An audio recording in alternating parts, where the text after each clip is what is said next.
যে যা বলুক নিষেধ, তুমি অন্তত এরকম বলো না। আমি সহ্য করতে পারবো না, কিছুতেই সহ্য করতে পারবো না। দুধটা খেয়ে নিও শশী। নার্সিং হোম থেকে ফিরে শুনলাম কিছু খাওনি। সবাই আমাকে অপরাধী ভাবছে, অভিযোগের আঙুল সবাই আমার দিকে তুলছে। আমি তো শুধু আমার কাজ করেছি। এখন আমিও আমার কাজটা করছি শশী, একজন স্বামী হিসেবে। দুধটা খেয়ে নিও, অনেকটা রক্ত বেরিয়ে গেছে, শরীরটা দুর্বল লাগতে পারে। তুমি যা করছো আমার প্রতি শুধু কর্তব্য, আর কিচ্ছু না। শশী, আমরা তো কর্তব্য নিয়ে কথা বলছি, আর তুমিও তো তাই করেছো, তাহলে তো ঠিকই আছে।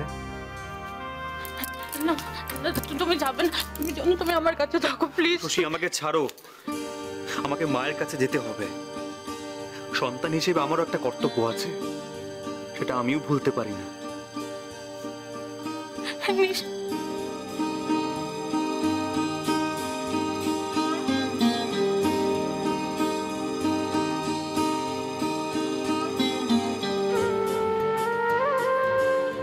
কেন কেন কেন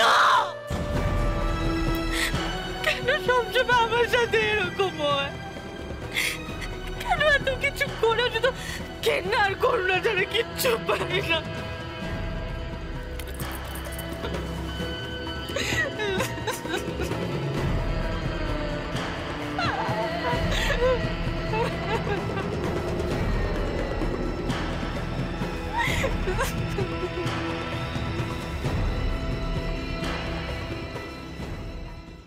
আপদ, ডাইনি বুড়ির সাথে একটা সোমা পেতনি জুটেছে। মা এরম ভাড়া কাটিয়ে বাড়ি ফিরলো, একবার মায়ের ঘরেও গেল না। মায়ের নাকি একমাত্র মেয়ে, সারাক্ষণ কোথায় বসে যে গুচুর বুচুর করে কে জানে। রান্না করেও আসে না দুটো। আপদ সব আমাকে করতে কি।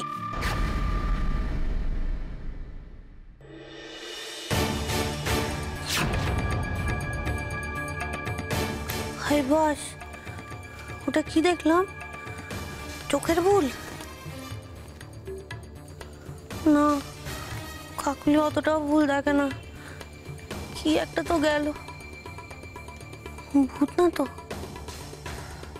রাম রাম রাম রাম রাম রাম রাম রাম রাম রাম। কাকুলি, দরজাটা বন্ধ করে দাও, খুব একটা বেশি রাত হয়নি।